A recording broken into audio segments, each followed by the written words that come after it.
I have some proposals on increasing the budget for youth, specifically around recreation for the upcoming year. I have several proposals. Bernita, I want to bring your attention to the after-school recreation, which is proposed at $970,000. Yes. I'd like to propose that we double that.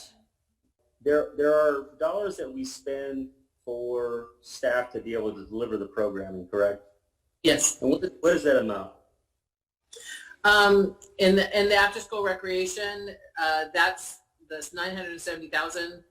Pretty much is it's directly going to staff salaries, but it also the actual programs themselves to be able to purchase equipment and that type of thing for a year-round program.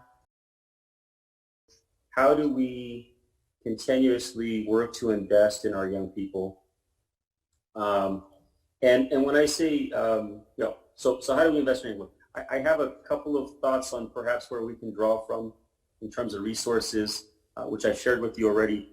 One area is, I know that you've been able to identify about $500,000. Is that correct? About that amount? Yes. Okay. Yes. So CDBG. Yeah, I'd like to propose to the council that $500,000 go in addition to the $970,000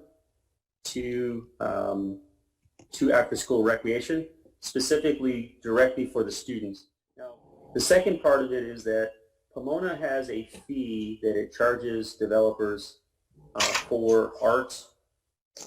Now, developers can choose not to use or to spend dollars on actually doing like a sculpture, but others have decided they don't want to do that, and so then they contribute to this art fund, which is currently at $1.2 million. I had a conversation with both the chair and the vice chair of the Cultural Arts Commission about allocating half those dollars specifically to youth artists. That amount is $600,000. I'd like to recommend that on top of the $500,000 that we take the $600,000 and ask the Cultural Arts Commission to consider appropriating those dollars specifically for youth artists.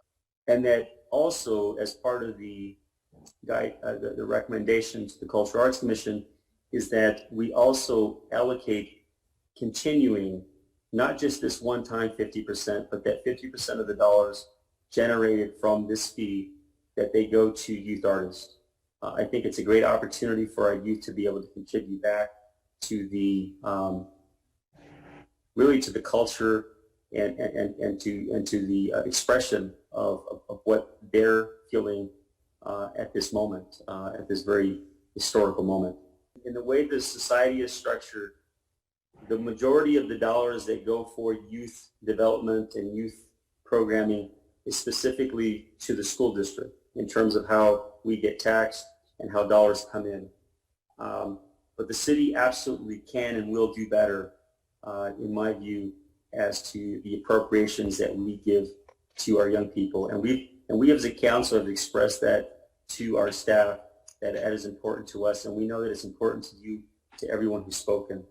I'd like to propose to the city council that we hire a full-time grant writer that will help us to procure what I would hope to be not only hundreds of thousands of dollars, but millions of dollars, because I think there's going to be a real fight both at the federal and state levels that they provide dollars specifically for an investment in our youth.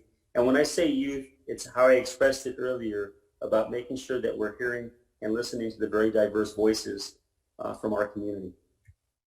And I know there's a cost to that, Benita, but is that something that is that something that you can do? I believe that in speaking with the city manager and Director Mowbray, we should be able to find money in the budget to be able to address funding a full-time grant writer.